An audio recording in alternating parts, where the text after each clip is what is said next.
இன்றே டவுன்லோட் செய்து உங்கள் ஃபேவரட் ஷோக்களை என்ஜாய் பண்ணுங்க. வர்ஷினி, நம்ம வீட்ல எல்லாரும் உன்னை எவ்வளவு நம்பிக்கிட்டு இருக்காங்க. ஏன் இப்படி பண்ற? நான் என்ன பண்ண? சொல்லு, யார் அந்த பையன்? யாரு? பைக்ல ஹெல்மெட் போட்டு அந்த பையன் பின்னாடி நீ உட்கார்ந்துகிட்டு இருந்தத நான் பார்த்துட்டு தான் இருந்த வர்ஷினி. இல்லையே. வர்ஷினி, சமாளிக்காத. தப்பு பண்ணனா முதல்ல ஒத்துக்க பாரு.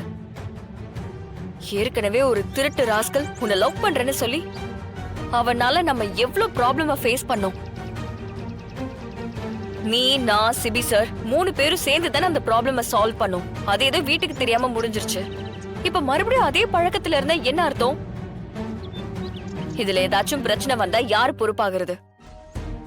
நீ அத்தை மாமாவெல்லாம் கொஞ்சம் யோசிச்சு பாத்தியா? தமிழ், அப்படியெல்லாம் ஒண்ணும் இல்ல. நீயா ஏதாச்சும் சொல்லாத. வர்ஷினி, நீ பைக்ல வந்ததை நான் தெளிவா பார்த்தேன். நீ என்ன ஏமாத்தணும்னு நினைக்காத. அது உன்னையே நீ ஏமாத்திக்கிற மாதிரி. ஏய், என்ன எங்க புள்ள என்ன சொல்லிட்டு இருக்க நீ? அதெல்லாம் ஒண்ணும் இல்ல சித்தி. ஏதோ பைக்ல சுத்திட்டு இருக்கான்னு சொல்ற மாதிரி இருந்துச்சு. மீனா, பாத்தியா? ஓ புள்ள எவன் கூடயோ பைக்ல சுத்திக்கிட்டு இருக்கான்னு சொல்லிக்கிட்டு இருக்கா. வர்ஷினிய இவ கண்டிக்கிறாளா? என் பொண்ண கண்டிக்கிற உரிமைய உனக்கு யார் கொடுத்தது? என் பொண்ண பத்தி என்னடி தெரியும் உனக்கு? இல்லத்த, வர்ஷினி யார் கூடயோ பைக்ல போனா, அதான். என் பொண்ணு அப்படியெல்லாம் பண்ணிருக்க மாட்டா. நீயோ கற்பனை பண்ணிக்கிட்டு ஏதாவது பேசிட்டு இருக்காத. ஏ வர்ஷினி, நீ யார் கூட பைக்ல போனியா? சொல்லு, போனியா? இவள உன கேள்வி கேட்கிற அளவுக்கு வந்துட்டியா நீ? அத்தை, வர்ஷினியை நான் தான் டிராப் பண்ணேன். என் கூட தான் பைக்ல வந்தா.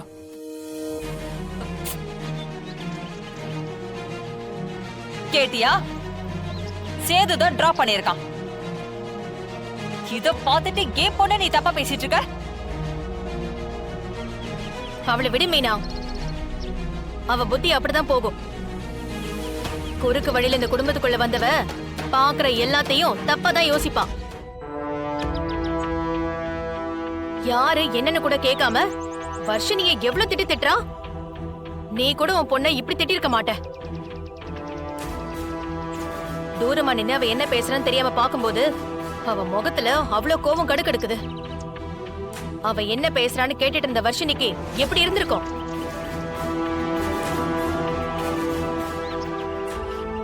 வர்ஷினி, அவதான் பேசுறானா? நீ தொலை ஓட்டிக்கிட்டே நிப்பியா? எதிர்த்து பேச தெரியாதா உனக்கு? உன்னை கண்டிக்கிற உரிமை எனக்கு, உங்க அப்பாவுக்கு, உங்க அண்ணனுக்கு மட்டும்தான் இருக்கு. இவளுக்கெல்லாம் இல்ல. இங்க பார், இனிமே என் பொண்ண பேசுறவளை வச்சுக்கிட்ட நடக்கிறதே வேற. வந்துட்டா அட்வைஸ் பண்றதுக்கு. வா போலாம்.